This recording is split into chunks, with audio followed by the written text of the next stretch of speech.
Hello, on this week's Care and Repair we're going to be fixing pocket bags. So if you're like me, I always have one bag ripped. It's quite scruffy and everything gets lost. So before we start, I would recommend putting your arm into your pocket and into the lining and just checking you haven't got anything in the corners. Yeah.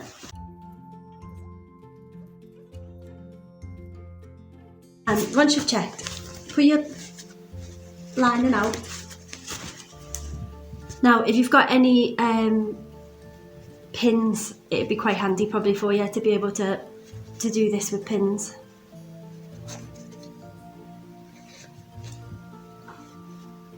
And what you do is, I would just tuck all the messy edges inside, so you've got two neat edges. Try not to take too much off, because you will want to use a pocket bag probably, and if you take too much off, your pocket bag will be really small, so you won't be able to get your hand in. Now, if you've got any pins, what you can do is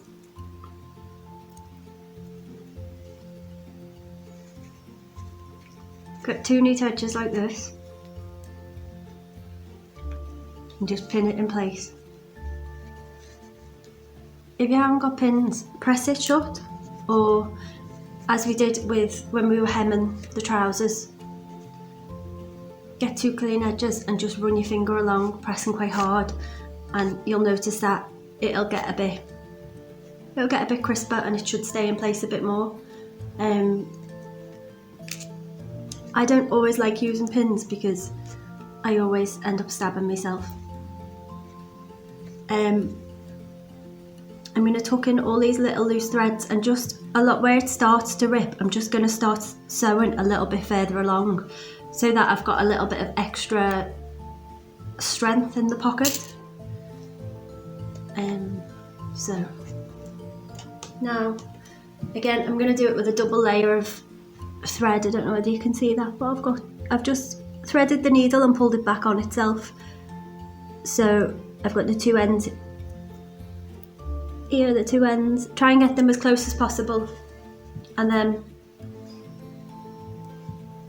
I am going to put a knot in this end, because with doing the pocket bag you can hide the knot away.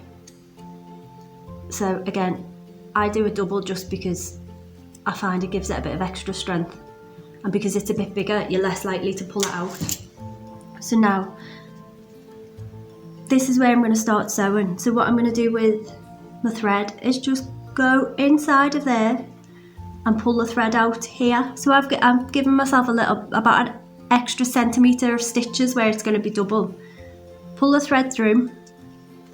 What I'm going to do now is just tuck this knotted end of thread into the lining and reseal where I want to sew, and start sewing. Now, be careful if you're using pins, because you will get some pin pricks. And what I'm going to do is just bring the thread round and do the same stitches we did in the first week. So it'll just be like a running stitch. If any of you know how to do a blanket stitch, you can do that here as well, because you're working right on the edge, it's quite good to do something that's has a bit more strength. I'm actually going to take this pin out of the way because it's getting in my way. So again, just a few on that side coming through. Sorry, that was just a little bit of space on that side.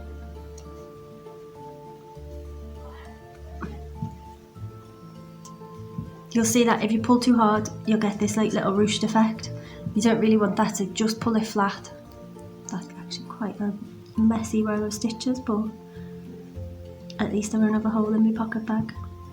Sometimes you can just do a few stitches at once. That'll make the job a bit quicker.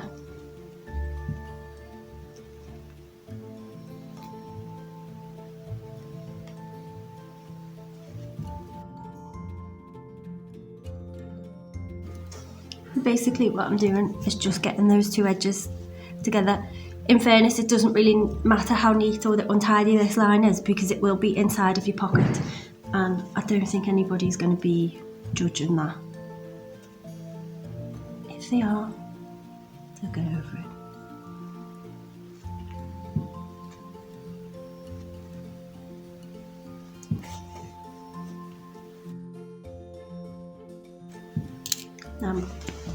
On to the last bit, so just chuck any little scraggly ends in. That way there's less chance of like you pulling them in the future, which is, you know, always a risk, because then you'll get ladders in your pocket and more chance of ripping. So each time I go through, I've just done 3 stitches at the same time with the backs coming through. Again, you know, it's not the neatest of stitching, but this stitch isn't for aesthetics purposes, it's for like a functioning stitch, so it doesn't really matter what it looks like. And what I'm going to do is just bring the stitching that I'm doing, make sure it's flat, and just bring it about 1 centimetre into where it's already stitched, just to give the ends of your pocket bag a little bit of strength. Now, sorry, it's a bit fiddly. Pull it through. I'm just going to do one more. Hopefully you've given yourself a little bit extra thread than me. But what I'm going to do is, on this last one, I've come to the bottom side. Just going to go do 1 stitch back through and try and get it in line with this last stitch on this side. Probably better if you leave a bit more thread than I have, because it will get a bit trickier. But pull your thread through to this side, so you're on this same side that you've been stitching, and loop under your last thread, under your last stitch. Pull it through, and I just sometimes do it a few times so that I can do a little knot, just to secure everything. You'll see it's blended right into the thread. And now what I do is pull a pocket bag open like this, go through this last stitch hole and pull the needle out. So I'm only going through one side, go through that side and pull it through. I've left about about an inch there. Pull your thread through. Get your scissors, be careful with your line in here, and just snip your thread close to the edge. And now when you pull that out, go flat, you haven't got any visible stitching. If you really wanted to go across this line a few times so you've got just a complete line of stitching, you can do that. If you wanted to do some stitches going over the edge to just strengthen it, you can also do that, but just one line of stitch should be sufficient, it should hold out. But just experiment. If your fabric is really quite thin and slippy, which this one is quite, you probably will find a few more stitch lines useful. But you've got a pocket bag now.